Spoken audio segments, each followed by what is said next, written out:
Hello and welcome to the show. It's available on YouTube, Apple Podcast, and Spotify. I'm your host, Tavishima Ayede. Today is going to be a noisy episode because I'm out in the car. I'm up and about, so I expect to hear some interruptions in the background. People gisting and stuff like that. But anyway, I've wound out the windows, so hopefully the interruptions are not going to be too much. Then, if you'd love to connect and explore opportunities with me, then call me on 080-6466-2140. You can also WhatsApp me on the same number. The country code is +234 for those of you who are not Nigerian. Then for social media, connect with me on LinkedIn. For today's episode, I'm going to give a little bit of a summary. And that's because I've been doing some work with Avon, and that's one of the incubation hubs, tech hubs in Abuja. I do some work with them every now and then. So the folks reached out to me last week. Okay, not last week, actually more like 2 or 3 weeks ago. But we only finalized everything last week. And that was for a digital marketing boot camp for women.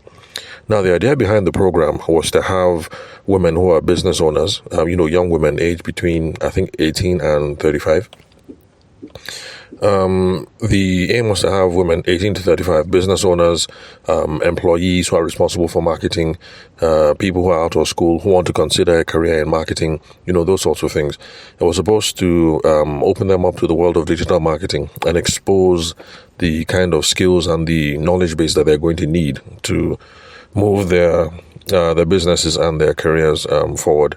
So it was going to be built around content marketing, or content creation rather, around SEO and around social media marketing.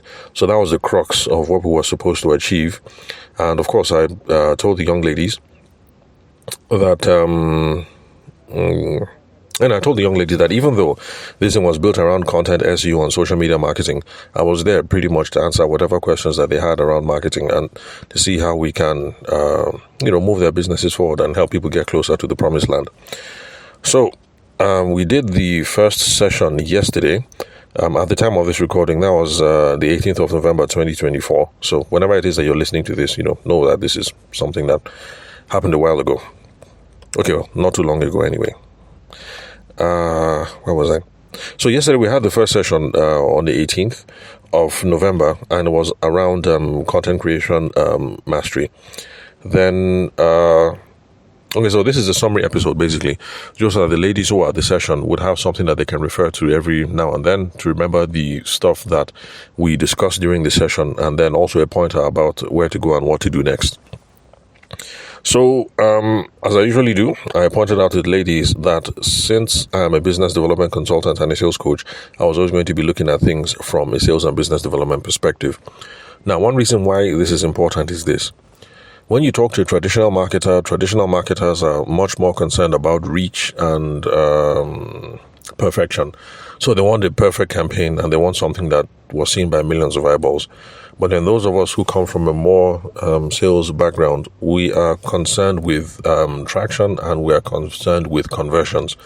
So for those of us who have a background in sales, it doesn't matter if 1 million people saw the post, but I didn't get, one lick of business. It doesn't make sense. So, and that was the backdrop at which I was looking at these sorts of things in my conversation with these women, that it's not about being perfect. Let's make sure that we have enough to get started. We can reiterate over time, get feedback from the market, change our campaigns, change our messaging. But the most important thing is we need to start. We need to start with something. And we also need to be concerned about the effect that these sorts of things are having. We need to be concerned about conversions. So let's see. Okay, so with that out of the way, we went straight into understanding your brand, your audience, and your brand identity. Now, the reason why that was the first thing that we had to look into is because when it comes to content creation, or when it comes to any other form of marketing outreach, where you're putting things out there into the world, putting things out there into the market, it's something I was trying to stress upon them, that it's not about what you think. And that's the problem that traditional marketers have. Traditional marketers sit in the room, they sit with the CEO, they sit with the marketing people, and you come up with a brilliant plan. But the problem is, you come up with a plan that you think is brilliant, and so I was at pains to get these women to understand that it's not about what you think is brilliant. It's about what your audience wants to hear, what your audience thinks is brilliant, what your audience is going to engage with, what your audience is going to relate with. And so that's how we should start off our journey. And that is why understanding your audience is key. Because if you understand them, if you know what is choking them, if you know what their problems are, if you know what their aspirations are, if you know the things that they like, it is then that you're going to be able to create engaging content, catchy content, whatever. So we need to start off with knowing who our audience is. So, of course, there was the question of identifying your target audience. And so with the women, we toyed around with a couple of ideas. But, of course, I told them that it was contextual. It's highly contextual. Because in the room with us, we had one person who is in the non-profit space who runs an NGO catering to adolescents, I think female 10 to 15, I think, if I remember correctly. Then we had 2 employees from Radio Nigeria. One of them was in the programs department, responsible for creating content over the radio that they hope will engage with young people. Another person was in Radio Nigeria, but I think the social media department, so they're worried about engagement online. We had one other person who is a chef of 6 years who also wants to sell real estate. Then there was also another person who creates content, has started creating content around marriage and fulfilling relationships. But actually, she's a member of the judiciary, and she also has a business in selling clothes and ready-to-made wear. Let's see, what else? I mean, we had, was not a large group. I don't think we're up to 20, but we had wonderful women doing different, really creative, interesting thing. Oh, and then there was one person who was at the ideation stage. We always have 1 or 2 people like that who have a bunch of ideas and who have tried out 1 or 2 things, but I'm not really sure about what to do and where to go next. So there's always someone like that in the crowd, and always nice to help to have those people, because I like to see how we can get someone going, because I want people to be able to leave my events and know that, okay, this is the next thing that I'm going to do to move my business forward or to start this business journey. So identifying your target audience is contextual, because those Radio Nigeria people, the people that they're trying to connect with, are not the same as the lady who is talking marriage and who has a boutique. There might be some overlap, but the thing is, your market communications, if you're in Radio Nigeria social media department, your ideal target audience is not the same thing as the person who has been a chef for 6 years. So it's contextual. So it depends. Who are you? What's your industry? What's your product? What's your service? Then, but I gave them one tip from a sales perspective that we use to figure out who your audience is. Because you can sit down and you can come up with wonderful ideas on ChatGPT and Gemini. Oh, speaking of ChatGPT and Gemini, I decided to introduce the ladies to ChatGPT, Gemini, AI tools, and I introduced it to them as their new boyfriends or as their new husbands. Because these are reliable ways to come up with ideas and to come up with strategy. And I told them that the benefit of using ChatGPT is this. Your husband is not always going to be up for brainstorming with you, and neither is your boyfriend. So you need a resource that you can refer to at any point of time in the day, whether it's morning, afternoon, or evening. And it doesn't get tired, and it's always there. And yeah, we had quite a laugh about that, and I think the ladies took to my what's the word? Is that a metaphor? Maybe. Anyway, whatever it is, metaphor, analogy, whatever, they took to it quite well. So I was able to introduce these ladies to the new love of their lives, who are going to help them in this, help them along in this business, this journey of business that we have all started together. So, where did that come from? ChatGPT, yes. So you can use ChatGPT and Gemini and all these kinds of things to come up with wonderful ideas about who your target audience should be. But it is until you start relating with people one-on-one that you now get a sense of, oh, okay, this person actually is my customer. These are the kind of people that I work well with, or this is the kind of person that I should be targeting. So luckily for me, yes, there was that one person there who had tried, dabbled in a few things and didn't have a business, but everybody else there, luckily for me, had a trading history. So the chef had been doing this thing for 6 years. NGO woman had been doing this thing for close to a decade, if I remember correctly. Radio Nigeria, okay, one, I think I've been at the job, I can't remember anyway. But the thing is, everybody had a trading history. Okay, the youngest person there, well, the youngest in a business sense, was working for what's it called? Like a social club, a business mastermind networking kind of thing. And I think she had been with them for 3 months. But regardless, everybody there had some sort of trading history. So I told them, you pull up your invoice, you pull up your WhatsApp, you pull up your emails, you pull up something just so you can get a sense of who have I been talking with for the last 6 months, the last 1 year. And that now gives you an idea of who your target audience is. Because if you look at your WhatsApp and you look at your Instagram DM or whatever, you will notice that, okay, you did business with 20 customers in the last year. Of the 20 customers, these 4 of them were useless. So let's not pay attention to the useless ones. Oh, that's also another tip I told them. When you're doing these sorts of things, you are paying attention to people who paid you well. There's no point in wasting time and money and effort in going after people who are going to be paying you rubbish and pricing you like groundnut. So when you're looking at your trading history, you're looking at people who paid you well. Then you're also looking at people that you had a good working relationship with.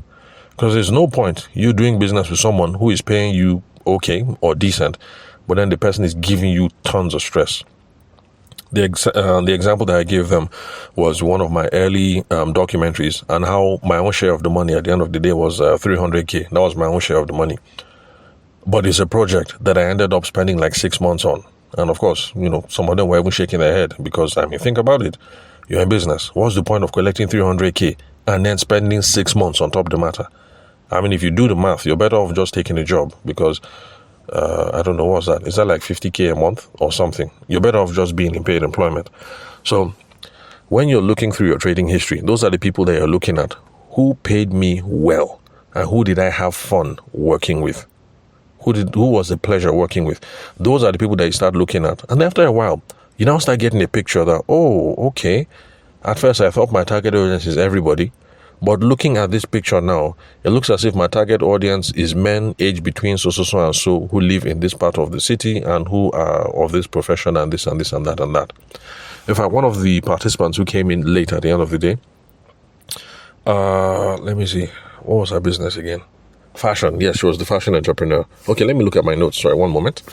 She was the fashion entrepreneur, and she thought her people were everyone, like most business owners. And so I asked her a couple of questions live in the class because I was trying to use these sessions to show them, how we reason these things and how we planned it out. So we started asking this lady a couple of questions. And then it turned out that even though she thinks she does business for everybody, it turns out that the sweetest business that she does happens to be female, aged between the ages of 20 to 50, and who buy work clothes for themselves. And her business also happens to have an international twist to it. So it's Lagos, it's Abuja, and then it's London, it's Canada, and then it's USA. So this is some of the clarity that we need when we're trying to come up with marketing communications and with content. You come in thinking you want to appeal to everybody. But by the time you sit down and you brainstorm small, you ask yourself a few questions and you realize that, okay, based on invoices, based on WhatsApp messages, based on Instagram DM, I actually have been doing correct business with women more than men. Apart from that, it is not women who are buying clothes for fashion or for weekend. It is women who are buying clothes for work. And then, when it came to buying power, I asked her whether it's poor people or middle class, upper middle class. By the way, I was just being flippant when I asked that question. Please, when I say poor people, I don't want you guys to think that I'm saying some people are not worthy of respect. We are all human beings made in the image and likeness of God, so we are all worthy of respect. It's just unfortunate. It's a commercial reality that not everybody can afford what it is that we have to sell, so we respect everyone. But there's some things you sell, like if you're a construction worker, for instance, a low-income worker is not going to be able to engage your services to build a house for them. It's just a fact of life. So when I say poor people, I'm not trying to put anybody down. It's not as if I'm a millionaire myself. Okay, where was I? So when I asked her about the economic standing of our clients, of course she thought everybody. But then I asked it this way, that okay, when people come to your store, What kind of cars do they drive? Is it Toyota Camry, or is it like Toyota Jeep, or is it, and from the kind of car she called, everybody laughed and they said, no, that, clearly you're not dealing with average clients, because from the car she was calling, you see that was correct people that come and do business with her. So there's quite a bit of brainstorming that you can do. But the thing is, if you look at your trading history, if you've even been in business 6 months, 3 years, 10 years, it doesn't matter. You can look at your WhatsApp messages. You can look at your contacts on your phone. You can look at your email exchanges. You can look at your invoice. You can call up bank statements and look at bank transfers and all those big transfer. Okay, who paid me this? Who paid me this? Who paid me that? And you can start to reason it and get a sense of who your ideal audience is. So that is the activity that, one of the activities that we did yesterday on the 18th of November. And I would implore for you guys to do when it comes to understanding your audience. Do this and let this be your guiding light when it comes to creating content and when it comes to your marketing and everything. You need to know who you're marketing to. If you think everybody's your audience and you're marketing to everybody, but truly, it is women between this age who earn this much, who live in this part of the world, and who buy for these reasons, then you will just be wasting your money. You're better off doing this exercise, know who it is that is your ideal audience, and then from the beginning, start to target them and start to go after them with your content, with your advertisements, with your messaging, with your everything. Then on the thing of brand identity, what did I say again? Brand identity. Okay, yes, for brand identity, I tried to explain to the woman that brand identity is beyond color, font, typeface, logo, and all those other things. That yes, that they're important, but we need to pay attention to understanding and knowing our customers first, because it's from interacting with our customers that we have all the information that we need to now create brand, font, logo, and stuff like that. Okay, let me pull back my notes again. Back to the lady who is a fashion entrepreneur. So in the beginning, when you think your audience is everybody, you will design your logo one way. You will get colors that you think are universal. But if you sit down and you can see clearly that it is women between 28 and 50 who have been buying corporate clothes for work, who are upper class or upper middle class, an international audience of Lagos, Abuja, Canada, USA, London. Clearly, the kind of logo, the kind of font, the kind of colors you need will be of a certain, like you can't, my guess is looking at this, you can't use bubblegum pink in your logo, because that bubblegum pink does not sound like, my guess. Anyway, I'm not a brand specialist, but this is my guess anyway. So for those of you who are brand specialists, please forgive me. I'm just freestyling here. My guess is that bubblegum pink is not going to relate to a female 28 to 50 who is buying corporate work clothes and who has an international sense of style. That's my guess, that you can't have bubblegum pink in there. So this is the reason why I say business owners, just stop starting your business journey by saying, what is our logo? What is our color? What is our font? You want to enter into business, the first thing you do is you now go and hire a brand designer. Brand designer for what? Like, what do you know that you're designing? You don't know what it is you need to design yet. So be calming down first, get in there, enter the market, see who is there, interact with one or two people. You will now get all the information that you need to create this brand. So this is the reason why I say, I'm not saying branding is not important though. It's important, but you don't start with that. It's something that evolves later, that comes later. So don't start with logo, start with font, start with everything. Start with being a specialist in your customer. Who am I going after? Who am I dealing with? What problems do they solve? What market can I reach? Start with all those questions first. Enter the field.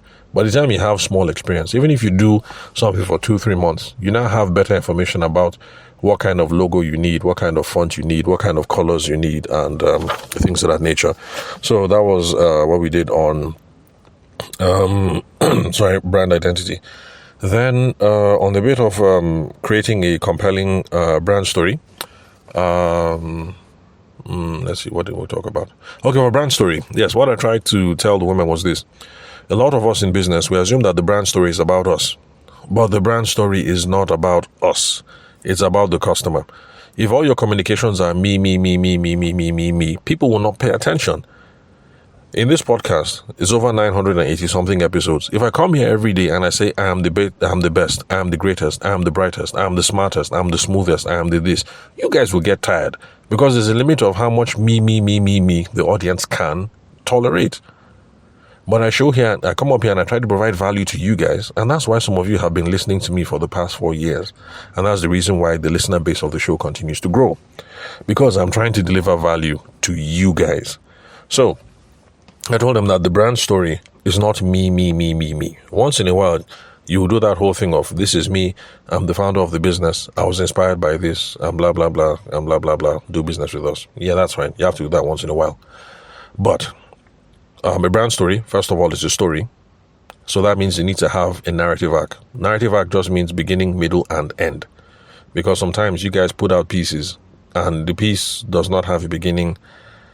You just sort of start in the middle. There's no beginning, and where this piece is going to, you don't even know. You need to have that coherent structure, beginning, middle, and end. And since it's a story, it means there has to be a character who had a problem. And this is how the problem was resolved. This is how your product or your services helped to resolve that problem, and this was the resolution. So, beginning, middle, and end. Character. Character has biggie. This was the resolution. This is how you helped. End of story.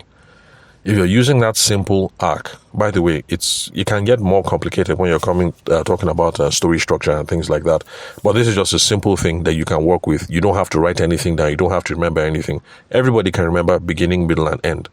And everybody can remember main character was fine. Then they had a problem. Problem was resolved. This is how I helped. End of story. So with that, you can see how the branding and the marketing things that we put out there, you can see that if you can follow this structure, you can't go too wrong. So for the, I think it was the point where I addressed NGO lady. So for the NGO lady now, this is why I spoke about, like, you don't just go and say, we commissioned this project in Gwarinpa on 18th of November, and then that's it, post on Instagram. No, you put the picture and then you make it a narrative. Adolescent, you make a narrative. What did we come up with again? Sorry, I'm coming. I didn't write all these things down, so I'm working from memory. Okay, I think this was what we came up for as an example.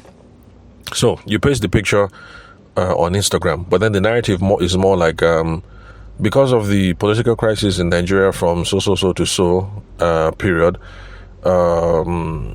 we have had an explosion of what are they called? Something camps, IDP camps. We've had an explosion of ID camps all over the country with 1,000 and so camps as of so and so date. Because of that, it has led to 1, 2, 3, 4 social problems or environmental problems or developmental problems in our vulnerable girls aged between 10 and 15.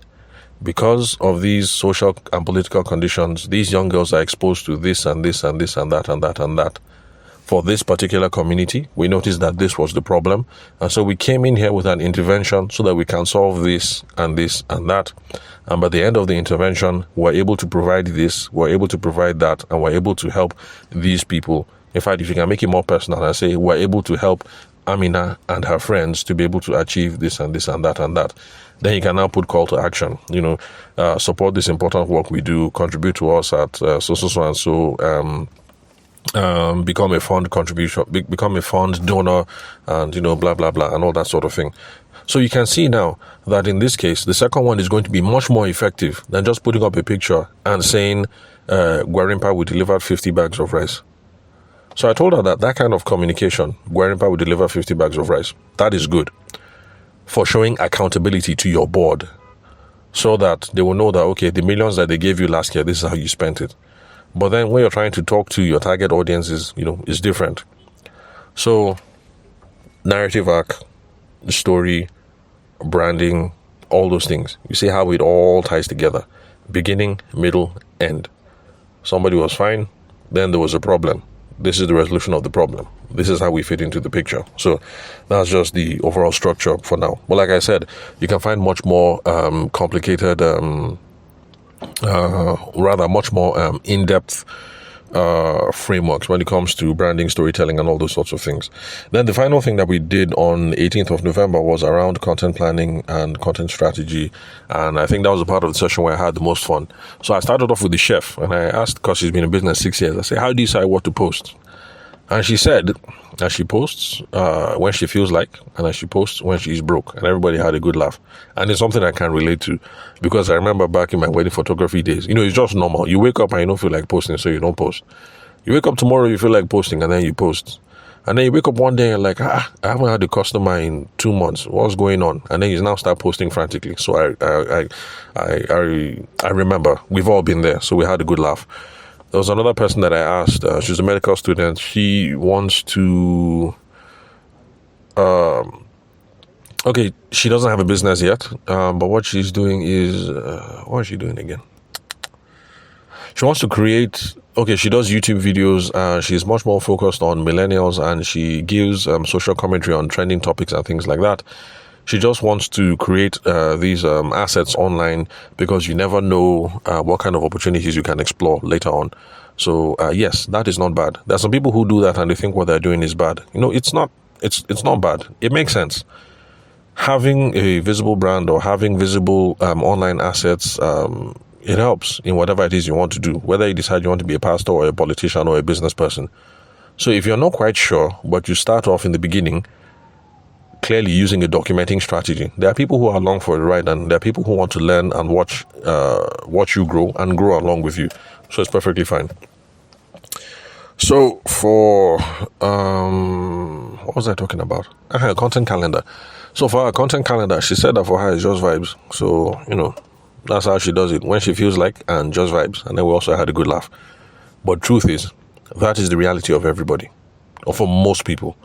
Most of us are just posting when we feel like, or when we're broke. Because I told you guys, it happens. You wake up in March and you realize that I didn't shoot a single wedding in January. I didn't shoot a single wedding in February. You now start posting frantically every single day, just posting. So I told them the solution to this is you come up with a content calendar. The content calendar is there. It's a safety. It's a fallback. You just make sure that you're producing content steadily all through the year. So whether you want to post every single day or every 2 days or every 3 days. But the thing is, it is there. So you wake up in the morning and you don't have to think, what am I supposed to post next? You just go ahead and do it. So I have a content calendar. I've been following the content calendar, but you can see clearly my content calendar has been interrupted by something, because we had this session, and of course I promised to do audio summaries for them. So I'm now doing the audio summary. But the thing is, when I'm done with all these audio summaries, I will fall back to my content calendar. And I told them that's the reason why I've had over 980 episodes so far. Because I don't wake up every day thinking, what am I going to do? I wake up and the thing that I'm going to create content on is already there. I decided upon it weeks, months, sometimes years ago. So in this case, all I had to do was bring out the lesson notes from yesterday and then record a summary on that. It's that simple. So this is how a content calendar frees you up to be able to create content every single day, or every single, 2 times a week or whatever. It frees you up. It's liberating. It removes the anxiety, and it also allows you to conduct good business, because you finish with your content, you put it out there, and then you go ahead and you start talking to customers and doing your thing, because that is done. You do it, dust it, move on. So everybody, please, we all need a content calendar. And so we wrapped up that part of the day trying to talk about strategies for coming up with a content calendar. And this is where their new boyfriends came in handy. I was able to hook up, I think half the ladies with Gemini. There were a few of them who had Gemini already pre-installed on their phones. Because remember, I tell you guys, especially those of you who have bought brand new phones, if you bought an iPhone this year, Copilot is on your system. So you don't have to go and look for any AI.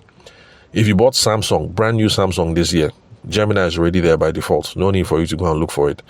Let's see what else. If you bought MacBook Pro, by default, ChatGPT is already pre-installed. I'm not sure if Copilot is pre-installed, but whatever I'm saying is, if you bought phone this year, if you bought computer this year, you bought laptop this year, it's already there.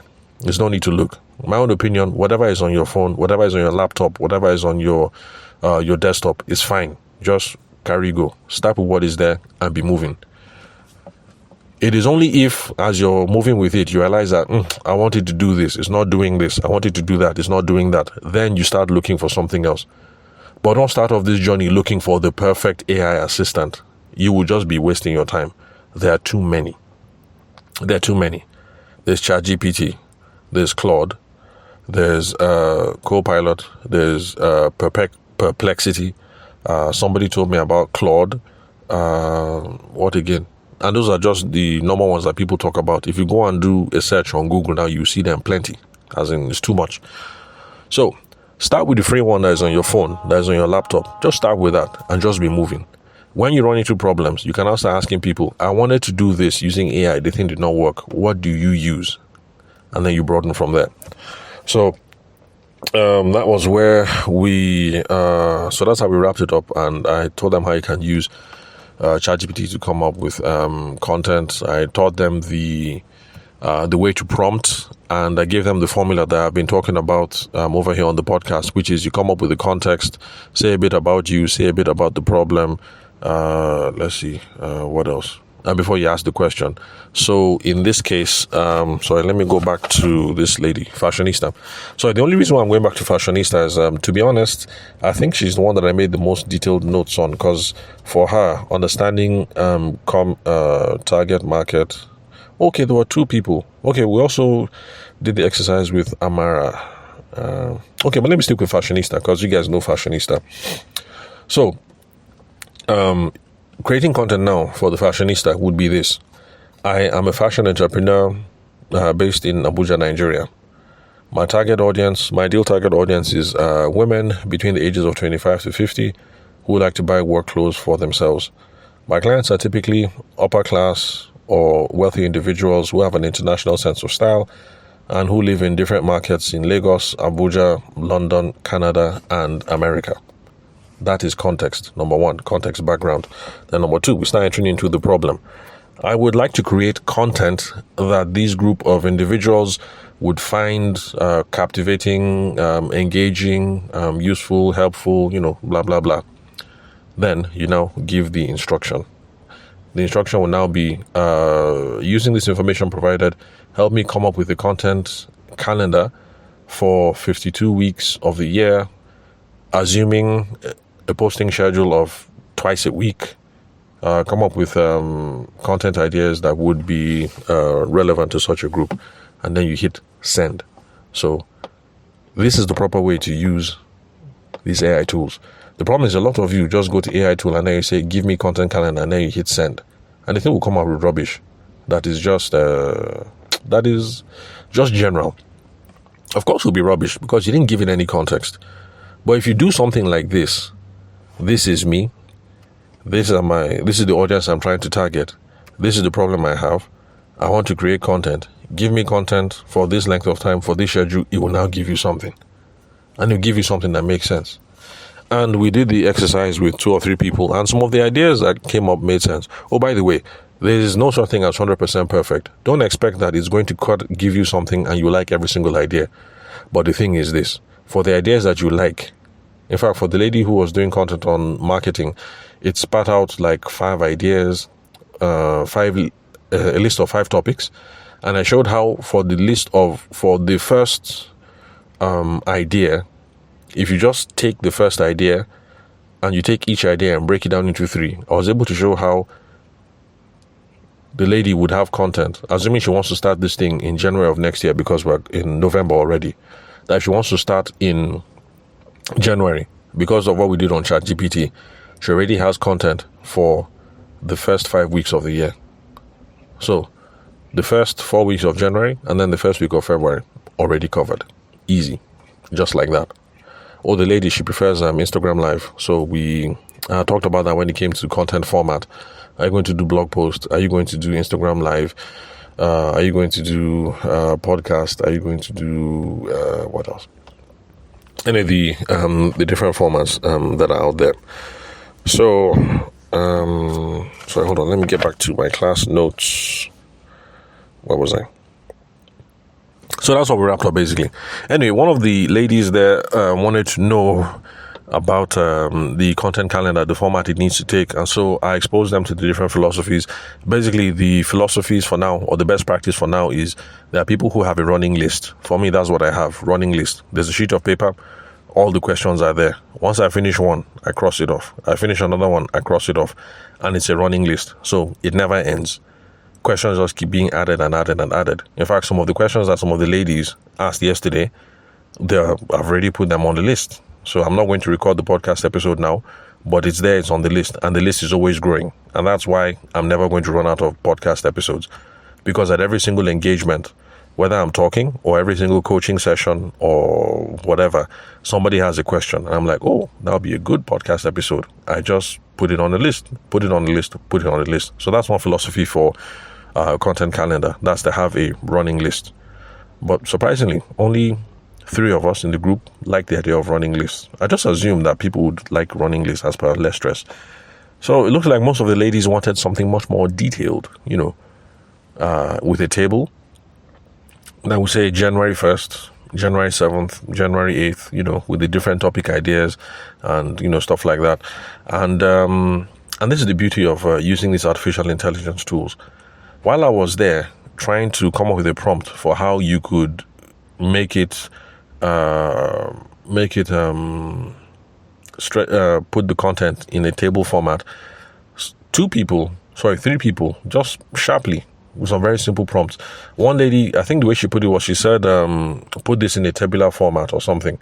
And then Gemini just did that. They created a table, serial number 1, 2, 3, 4, 5. Date is there. Topic is there. Format is there. And just put everything in a nice table format. There's another person who used the prompt, I think, for ChatGPT, because ChatGPT has more features like that. So I think she used ChatGPT to make it create a table, but to create the table in Excel sheet format. Abi, is it Excel sheet? Yeah, Excel. So that it's a Word document, and it's something that you can tweak and edit on your own. So live and direct, as the ladies were there and they were freestyling with this thing, they were coming up with different things. Another thing, please, not just for those of you ladies who are at the session, those of you listening now, these things only make sense the more you play with them. So play with them and fool around with them. You discover new things and you discover new ways that you can do stuff.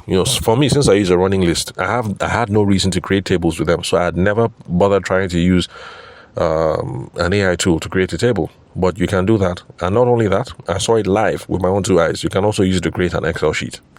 So, so that's on the format that your content calendar should make. So it can be something very planned out, like an Excel sheet with dates and everything scheduled, that on January 1st you're doing this, January 14th you're doing this. Or you can keep it loose, like I do, which is you have a running list. You just know that, okay, there's a list of 100 topics that I need to post about. I posted about topic 1, I cross it off. Tomorrow I wake up, topic 2, cross it off. Next tomorrow I wake up, topic 3, cross it off.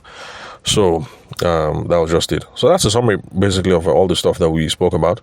So if there's any of you ladies from the session, women, I don't want to run into problems by not using respectful terms. So if any of the women who are listening to this summary episode, I really, really had fun hanging out with you guys. I'm looking forward to day 2 and day 3 so that we can talk about SEO and social media marketing. It's my prayer that we're all going to thrive in our chosen careers and in our chosen businesses. And I'm hoping that those of you who are not at the session, who have listened to this, have gotten value out of this. And of course, in due course, there will be the summary sessions that will be available for the other episodes as well. So that's all for today, pretty much. And remember, if you would love to connect with me to explore opportunities, then call me. The phone number is 080-6466-2140, or WhatsApp me on the same number. Again, the country code is +234 for those of you who are not Nigerian. And for social media, connect with me on LinkedIn. So thanks for your time and attention. I'll catch you guys tomorrow.